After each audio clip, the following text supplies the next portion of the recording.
Muito bem. Vamos falar hoje sobre a inteligência humana.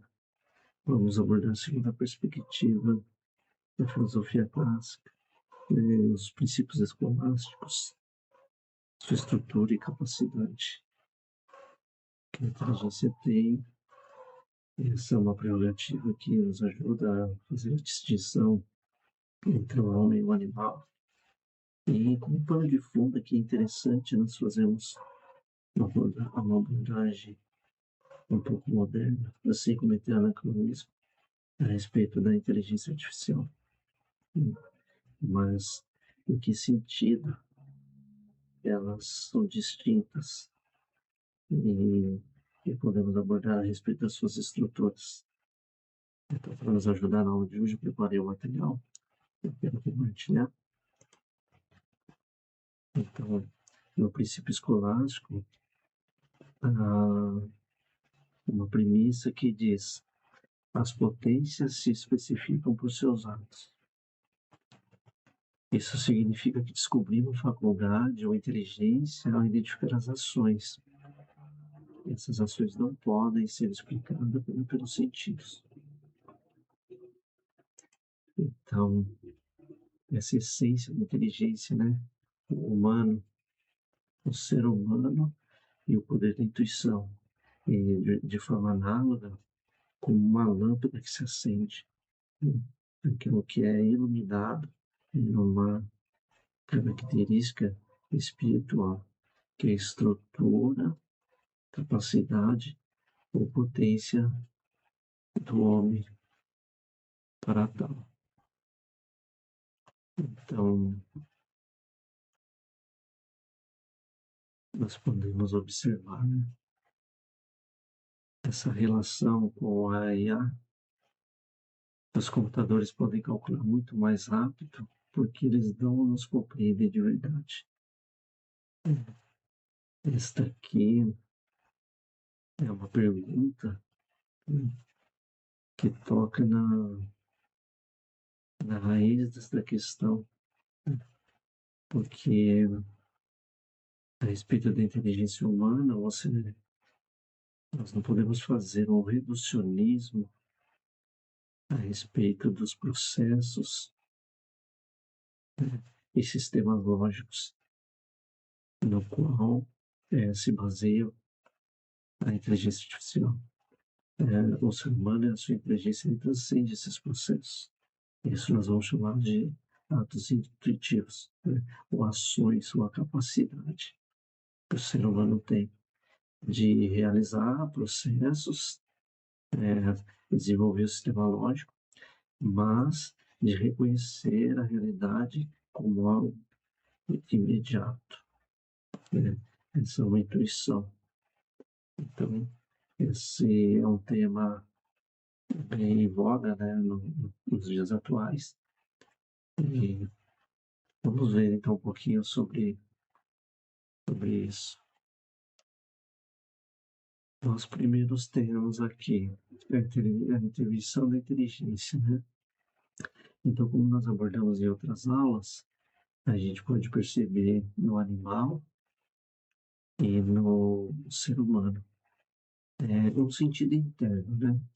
Essa reação instintiva que há no homem e há no animal também, mas nós temos uma diferença aqui. Essa abordagem, né, vai ser classificada como estimativa para os animais, que é aquela reação instintiva, né, de um perigo imediato. Então, o animal que sente um cheiro, né, um bom cheiro faz com que ele se aproxime, ou um mau cheiro faz com que ele se afaste. Enfim, o cheiro de uma fumaça ou de um predador faz com que instintivamente ele se afaste ou fuja, né? O ser humano também tem essa capacidade, no entanto, nós a denominamos de cogitativa, porque a despeito de ser ainda um sentido interno, né, essa cogitativa é os sentidos que captam ela organiza, né?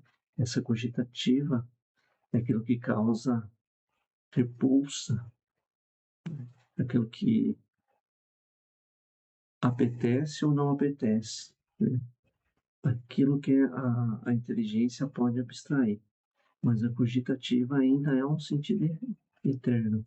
Nós podemos falar de primeiro grau de inteligência, mas esse senso do que é bom e mal faz com que a inteligência consiga, né, intervir nessa sensibilidade e o homem parar para analisar.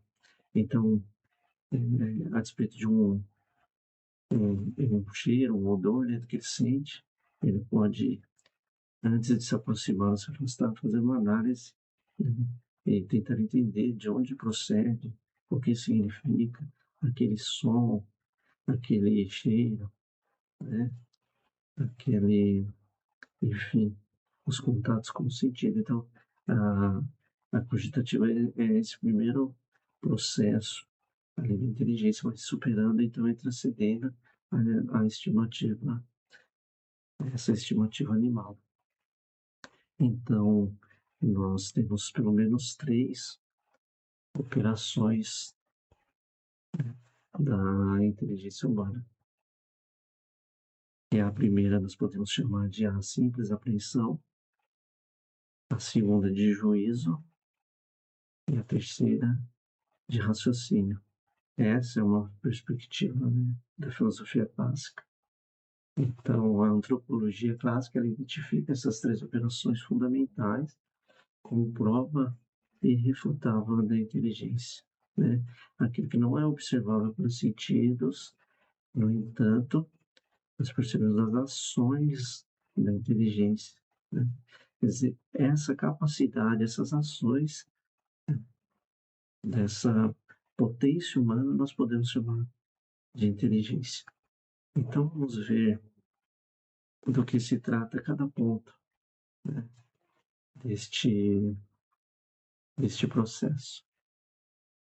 Então, em primeiro lugar, nós temos a simples apreensão. A simples apreensão se trata da formação e manejo dos conceitos. É essa primeira capacidade ou estrutura, ela estabelece esses conceitos. Então, a simples apreensão forma seus conceitos ou noções. É algo bem dinâmico e ele vai se enriquecendo, ele vai se expandindo com o tempo, né? Então, a gente pode ter um exemplo, a gente tem um contato com o conceito da filosofia, ainda quando jovem, e ali você vai desenvolvendo esse conceito, você vai estudando. Então, quando você é mais maduro, então, sim, fica muito mais amplo, muito mais dinâmico, mais completo, mais abrangente, né? Então, essa simples apreensão são conceitos dinâmicos, né?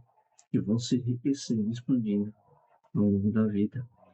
Isso aqui é bem interessante, essa simples apreensão, não é exatamente um processo, né? Ainda que dele participe, mas ela tem uma prerrogativa muito dinâmica, né? Ela tem esta característica intuitiva também. Então, a esse primeiro momento chamamos de simples apreensão. Então, num segundo momento, nós temos o juízo. O juízo, ele é a relações e conclusão entre as ideias ou os conceitos, né? Ela relaciona esses conceitos formando, então, ali as proposições. Então, como eu coloquei, o ato de estabelecer relações entre conceitos é a capacidade de afirmar que isto é aquilo. Esse aqui é muito importante, esse segundo momento, né? O juízo faz a conexão, estabelece a preposição, né, no sentido lógico, né? Ele vai desenvolvendo e estabelecendo a relação entre as ideias ou os conceitos, né? Então, você tem proposições concretas ou abstratas, que a gente pode aprofundar em um outro momento. E um terceiro ponto, vou falar do raciocínio. Agora, o raciocínio é a capacidade de encadear essas proposições para deduzir daí uma realidade. É o famoso silogismo clássico, né? Onde A é B, B é C, logo A é C. O silogismo. Todo homem é mortal. Sócrates é mortal. Logo, Sócrates é homem. Então, é bem interessante, né? Então, esse raciocínio encadeia as proposições para chegar a uma conclusão. Consiste em encadear proposições para chegar a uma conclusão ou dedução. Este encadeamento, né? Então, vejam só. Agora, nós temos, como eu falei, né? A gente não reduz essa capacidade, essa estrutura da inteligência às ações, essas três potências ou estrutura da inteligência. A inteligência também ela é intuitiva. Então, uma capacidade imediata, sem a necessidade de um processo representável. Então, isso aqui faz a distinção entre o homem e a máquina, entre o processo e o conhecimento imediato. Nessa analogia com uma lâmpada que se acende, essa intuição. E um processo que se dá passo a passo, como dedução. Então, a grande parte da inteligência humana é intuitiva. Muitos filósofos trataram a respeito desse assunto, entre eles o Henri Bergson. Ele vai aprofundar muito essa ideia da inteligência como intuição. Então, nós temos, em outro momento, essas múltiplas dimensões da inteligência, né? Então, como a criatividade e a adaptação, eles trazem esquema de situação conhecida e aplica problemas. Capacitação de situação, ela faz-se cargo imediato, quer dizer, ela percebe subitamente, por exemplo, que uma parede está caindo, ela compreende o perigo, né? Ela tem múltiplas áreas, domínio espacial, geométrico, matemático, enfim. Então, a inteligência humana não se reduz a um processo, né, de dedução passo a passo, ela transcende isso, né? É uma característica material, ali no início fica cogitativa, mas vai transcendendo isso, nesse contexto da alma espiritual do homem, né? Então, a gente colocou essa fronteira com a inteligência, né? Então, a inteligência ela pode imitar e reproduzir com essência o raciocínio encadeado. Quer dizer, com muita maestria, é claro, nesses processos dedutivos, a máquina, né, ela vai se estabelecer nesse processo dedutivo, a máquina vai se estabelecer em um grau maior, porque ela pode executar com excelência cálculos complexos, com maestria e velocidade inigualável, né? Mas essa característica intuitiva da inteligência humana, ela é um ponto nevrálgico que faz a fronteira. Então a gente pode falar como a inteligência artificial, um exímio jogador de xadrez. É difícil de derrotar, mas ele se estabelece por esse processo. Então ele nunca vai ter a sensação de ter perdido ou ganho um jogo, ou melhor ainda, de ter tido um momento de vislumbre para uma jogada inesperada e vencer seu oponente. Então, essa é a característica de adaptação que a inteligência ela alcança, né? E também nesse caso, o sistema lógico encontra uma barreira intransponível. Ele não tem capacidade para realizar esses atos intuitivos. Ele se estabelece tão somente através de processos. Então, isso é bem interessante. Eu até gostaria de mostrar aqui ainda essa relação, né, mais geral. Então, como uma matriz, nós temos a inteligência humana e a inteligência artificial. Então, qual seria o seu processo? Né? Entre outros, sem fazer o reducionismo, os atos intuitivos. E para a IA, os processos dedutivos. Essa compreensão se dá no manejo real e enriquecedor de conceitos. Cada conceito e sistema de proposição, né, elaborado pela mente humana, pode ser aplicado e adaptado segundo um contexto e valoração que se estabelece, né, na vida e no cotidiano de cada um. Agora, na máquina, é um processo matemático. Então, nós temos essa adaptação, a criatividade para contextos inéditos. Né? Então, você vê ali nos sentidos internos, vemos a cogitativa, a fantasia, a memória, essa característica, né? E essa estrutura que a inteligência humana tem para lidar com os contextos inéditos e imediatos. Já a máquina é limitada pelas regras estabelecidas, né? Então vejo com a capacitação, percepção imediata de significado da situação. Então, uma seguida de contexto e ambiente, né? Os algoritmos que determinam. Então você vê que há realmente, né, ainda um processo a ser desenvolvido, né, pela IA, né, pela inteligência artificial e todo esse transhumanismo, se assim nós podemos dizer. Então, muito interessante essa simulação da compreensão. Então, veja, o grande limite da IA é a falta de compreensão real. A máquina processa dados puramente através da linguagem. Ela não realiza simples apreensão ou juízo intuitivo.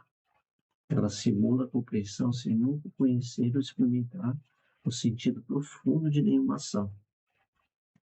Essa adaptação criativa, né? O argumento, obter essa inteligência específicas com coisas geométricas, espacial, como nós falamos. Então, para a gente ir encaminhando aqui para o final, a inteligência, ela não é uma réplica da mente. É uma simulação mecanizada de apenas uma fração da inteligência humana, na sua dedução lógica. Então, na verdade, a inteligência humana, a IA, ela é uma fração da inteligência humana. Essa característica da dedução e processo lógico. É claro que nesse ponto, como nós comentamos, a sua capacidade supera de modo grandioso, mas é um reducionismo da inteligência humana. Então, a verdadeira inteligência permanece abstrata, porque ela é viva e ela é orgânica. Então, nós podemos dizer, né? A máquina, ela calcula, mas o humano, ele ilumina. Ou, através da intuição, nós podemos dizer, a sua inteligência é iluminada.